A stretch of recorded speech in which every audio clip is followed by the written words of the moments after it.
un señor de su época y aquí cuenta cosas que me recuerdan a las cosas que me contaba mi padre de su vida en el pueblo y de cómo se vivían a los animales en en los campos, en las casas, en las fincas.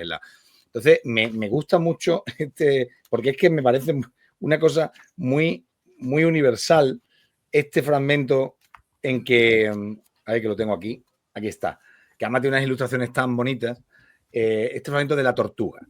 Lo voy a leer. Aquí me he identificado con el Juan Ramón Zagal, el chiquillo. O sea, nos la encontramos mi hermano y yo volviendo un mediodía del colegio por la Callejilla. Era en agosto, aquel cielo azul Prusia, negro casi, platero. Ahí está hablándole, ¿no? Y para que no pasáramos tanto calor nos traían por allí, que era más cerca, entre la hierba de la pared del granero, casi como tierra, un poco protegida por la sombra del canario, el viejo familiar amarillo que en aquel rincón se pudría, estaba indefensa.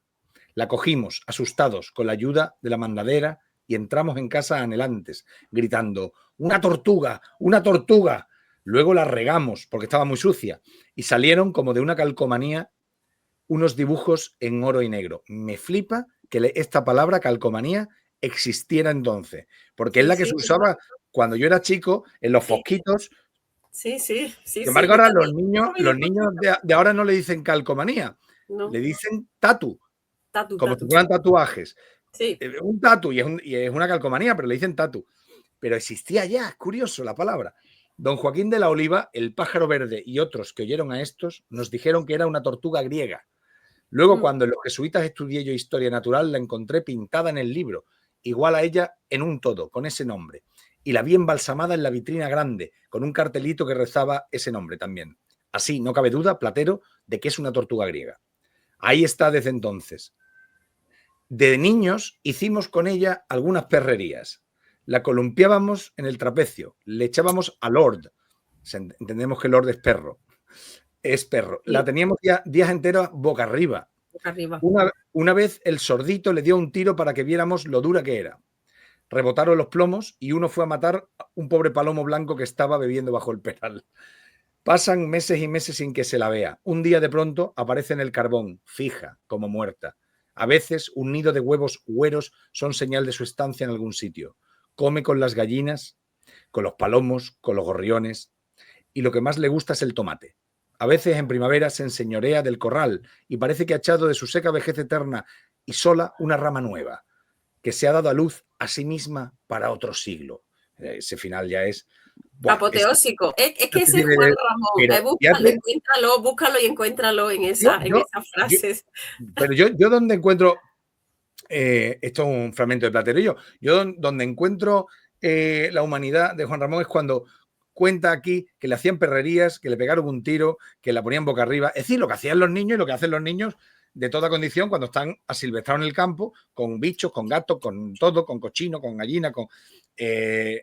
bueno, lo normal. O sea, él tenía amor a los animales, pero no un... Aunque a Platero le está hablando como a una persona, pero no es esa humanización falsa de los animales, de tratarlos como si fueran seres humanos con una forma divertida, ¿no? Es bastante auténtico ese pasaje. Lo que pasa es que yo veo que en este libro está recogido también el uso del animal como figura poética, como metáfora o como para hablar de otras cosas, de la creación poética, del alma, de muchas, como cuando habla de los pájaros, cuando habla de la golondrina, cuando habla de los gorriones. Y yo quisiera que me hablaras un poquito más de eso, de ese otro aspecto que no es este anecdótico plateresco, valga la utilización, sino que es para terminar con ese aspecto, bueno, Juan Ramón le encantaban las escopetas y le pegaba tiros a los animales, eso que consta en el libro, hay un texto muy simpático que lo refleja, y decía que las que trabajaban en casa decían qué cruel este niño Juan Ramón, pero luego enterró a un canario debajo de un rosal y dijeron, bueno, tiene cierta vena poética. En Washington, cuando Juan Ramón tiene ya muchos años en el exilio, dice Zenobia, este niño grande tiene además allá a sus rumorosos amigos los pájaros. En Washington hay por lo menos 30 variedades de pájaros en libertad. son muy voraces y clientes todos de Juan Ramón. Les arroja para comer todo lo que encuentra y cuando las provisiones se agotan, porque muchos son los convidados, recurre a la refrigeradora y hasta carne les da. Además, en nuestros robles viven unas hermosas ardillas de pelo lustroso muy coquetas, que son entrañables amigas de mi esposo. Cuando él abre la ventana que da a nuestro jardín, ellas aparecen en las ramas de los árboles en espera de golosinas. Es decir, Juan Ramón le da de comer a los animales siempre, ¿no? Con esa sensibilidad. Él dice, por ejemplo, que su poesía es libre como un pájaro, que la poesía es difícil como un saltamontes, que las palabras vuelan como mariposas y que ese verso libre que él consiguió en Diario de un poeta recién casado es puro como el vuelo de una mariposa. Eso lo dice en Platero y lo dice en Diario de un poeta recién casado. Dice que su ilusión es una gaviota y que sus sueños son pájaros, por ejemplo, ¿no? Y una metáfora que le emplearon en Sevilla, él vino muy jovencito, decidió ser escritor en Sevilla, leyendo en el Ateneo, y un corresponsal en la prensa le dijo que era un poeta fino, pero que le faltaba el rugido del león. Y dice Juan Ramón, yo no sé para qué tengo yo que tener el rugido del león. Y hay anécdotas en Sevilla también con el Hotel Inglaterra. Fueron los pájaros quienes los despertaron cuando tenía que coger el tren a mover. Él lo cuenta en un texto muy, muy bonito. Dice que el hotel no lo despertó, el Hotel Inglaterra, y que cogió el tren gracias a la tropa alada de los pájaros que cantaban en la Plaza Nueva. Sí, sí, sí, no, está lleno de... Leo el del tiro, ¿no? Que yo creo que te has quedado interesado por el tiro. Esta es una cosa simpática para los chavales, sí, sí. Pero a mí me pareció...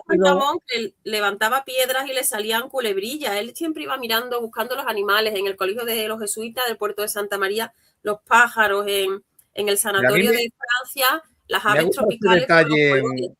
Ese detalle del tiro y en general de la vida silvestre o asilvestrado, mejor dicho, asilvestrado de niños con los colegones por allí dando tumbos. Claro. Me gusta porque la imagen que yo tenía de Juan Ramón era distinta. Yo recuerdo que Fidel Villegas nos contaba, el director de la revista Númenor, nos contaba que no sé si esa anécdota es apócrifa o no, que por lo visto Zenobia fue la primera que tuvo carnet de conducir en España.